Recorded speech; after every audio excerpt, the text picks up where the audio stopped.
Video sebelumnya sudah saya simulasikan ya teman-teman proses belajar mengajar pada indikator disiplin positif.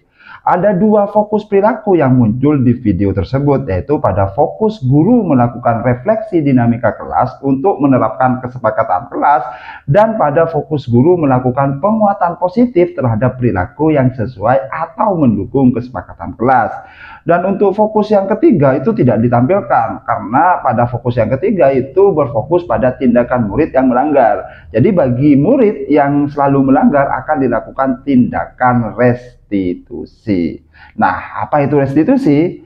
Sebenarnya ya teman-teman, simpelnya restitusi itu adalah proses dialog ya teman-teman. Jadi proses dialog yang dijalankan oleh guru yang tujuannya agar murid itu bisa mandiri dan tentunya bertanggung jawab. Nah, proses dialog bukan ujuk-ujuk langsung dialog to the point ya teman-teman. Bukan, di sini membiarkan murid ya yang melanggar itu bisa bercerita, berkeluh kesah dan curhat atau mengeluarkan isi hatinya.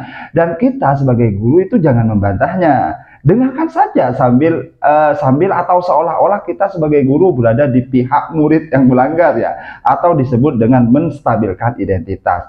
Nah, di sini guru sebagai manajer ya, aspek yang dikembangkan pada murid adalah motivasi intrinsiknya. Nah, proses dialog ini terdiri dari 3 langkah ya, yang diantaranya menstabilkan identitas, validasi tindakan yang salah, dan yang terakhir adalah menanyakan keyakinan. Nah, keyakinan ini sifatnya adalah kebajikan universal ya teman-teman. Nah, masih bingung ya? Yuk kita reaction video berikut. Video ini menunjukkan bagaimana seorang guru itu berada pada posisi manajer menggunakan penerapan segitiga restitusi. Yuk langsung simak videonya ya.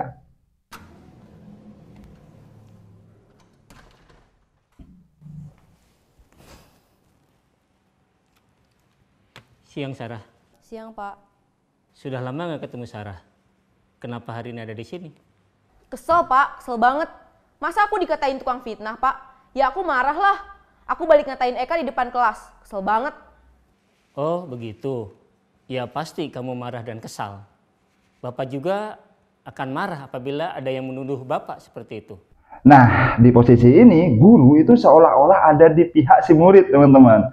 Dan membandingkan tindakan yang sama ketika si guru ada di dalam posisi murid. Nah, tindakan ini disebut dengan tindakan menstabilkan identitas murid. Artinya, biarkan identitas atau ubah tindakan yang salah tersebut ya menjadi tindakan yang semua orang bisa melakukan kesalahan. Dalam kondisi emosional, teman-teman, otak itu tidak akan mampu berpikir rasional. Pada saat inilah kita stabilkan identitas anak dulu. Kita membantu menenangkan mereka dan mencari solusi untuk permasalahannya. Kita terlebih dahulu memahami kebutuhan dasar yang mendasari tindakan murid kita. Oke, lanjut. Kemudian, pada saat itu, kamu mau melakukan apa? Ya saya langsung ngatain Eka lah, Pak. Kesel banget. Saya bentak-bentak dia depan teman-teman lain. Oh, begitu. Pasti kamu melakukan seperti itu karena suatu alasan tertentu, bukan? Iyalah, masa saya diam saja, Pak? Ya saya bela diri lah. Masa saya dituduh tukang fitnah? Ya wajarlah. Mempertahankan harga diri itu sesuatu yang penting buat kamu. Untung kamu tidak bertindak lebih gegabah lagi. Hanya membentak-bentak. Iya, Pak. Untung saya masih bersabar dan hanya membentak saja. Sudah gemes padahal. Saya pasti bela diri lah. Ya pasti ya. Tapi kamu memilih untuk tetap bertahan dan bersabar. Kamu memilih untuk tidak berbuat lebih parah lagi, bukan? Iya.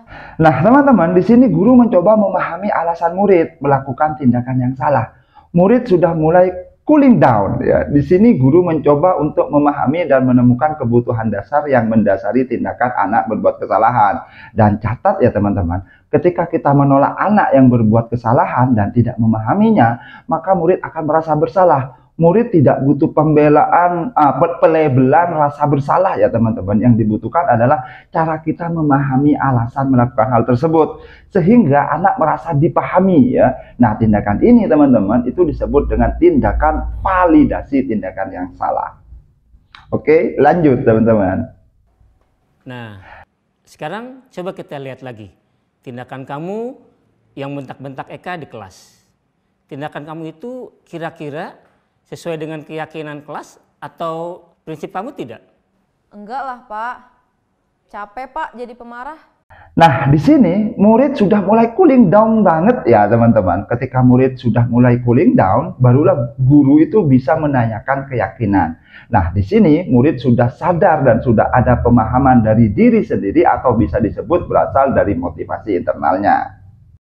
Jadi, keyakinan atau prinsip mana yang kurang sesuai dengan keinginan kamu? Ya, saya sebenarnya sangat menghargai orang lain. Mungkin saat itu saya menjadi emosi, jadi tidak menunjukkan sikap itu. Kamu meyakini tidak? Menghargai orang lain itu penting buat kamu. Yakinlah, Pak. Iya, setuju. Kita harus saling menghargai. Nah, pada posisi ini, murid sudah yakin kalau menghargai orang lain merupakan suatu keyakinan yang harus dilakukan dan berasal dari diri murid ya. Nah, di sini murid sudah mulai paham akan keyakinan yang telah disepakati dan sudah bisa menemukan solusinya sendiri. Namun, ada juga keyakinan yang kita sepakati yang perlu kita jalankan apabila kita sedang marah, bukan? Ya, saya bisa lebih proaktif. Mulai dengan diri sendiri. Saya bisa jadi lebih bersabar, mengambil waktu jeda untuk berpikir mau apa selanjutnya.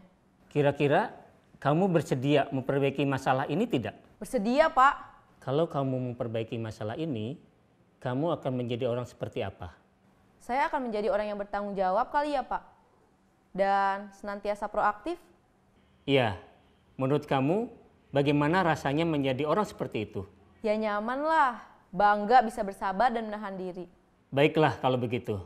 Yuk kita pikirkan bagaimana memperbaiki masalah ini.